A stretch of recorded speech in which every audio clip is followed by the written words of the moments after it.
Ma bro BNJ gars maximum de bruit pour BNJ.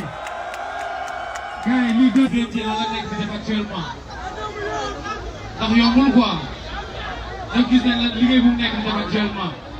donc dama bëggoon ngeen gën ko may doole gën ko encouragé te xam ne mu ngi waajal yeneen projet yu gën a mag a mag a mag a mag.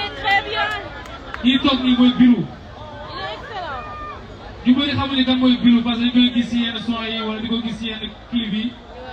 mais am na son yu bëri yoo xam ne moom moo koy tëgg fii son yu bëri yu daw Sénégal fii moom moo koy tëgg maximum de bruit pour Bilou s'il vous plaît.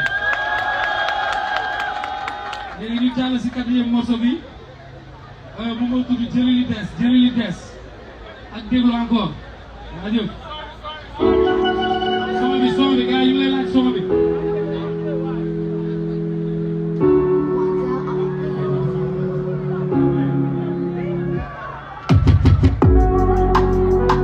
Never mind every day, bàyyi di tiñu solo bàyyi nga liggéey. Jarul coow di jiib jarul smisa.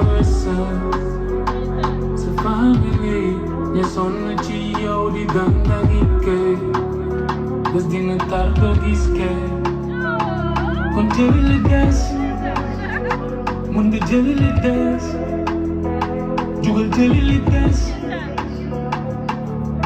lépp si xel lay feeñ jëli li des yaa jëli li des mun nga jëli li des ndax lépp ci xel la kon yow yaay jëli li des soo essence sa mind soo ko jëli li des ñëpp soxla ndaam def ni mbëri di def dootul jow Sénégal seen gaal ba bëri di tes fii ñu dàkk jaay seen taat ñoom seen jëri di fen noonuñ sàcc kat yu maag bu dee soluñ ñu fes ku ñàkk wéet ñu ndox yi taay tax suñ këri di fes luy sa njëriñ ñu xeex texe tekki xëy na safaray changé nit fi doomu taal taxul ba këriñ mënul rise fine suñ dëkk du gaat bàyyi fi jeune yu dul am jëgam di def lu dul taay jaay bala ba bi ak daay dookul ko fi saal jaay réer si zaay bàkki fen ak dëgg bëccëg night time ku dund jàng force ndax laaj day jox ay course met bu xam ku baax si yow ak ku la jekkagul ba tey loo baax baax nit yi foog ni sa xol moo sut sa xel fi da ngay dee si nit mu lay xon pour nga dee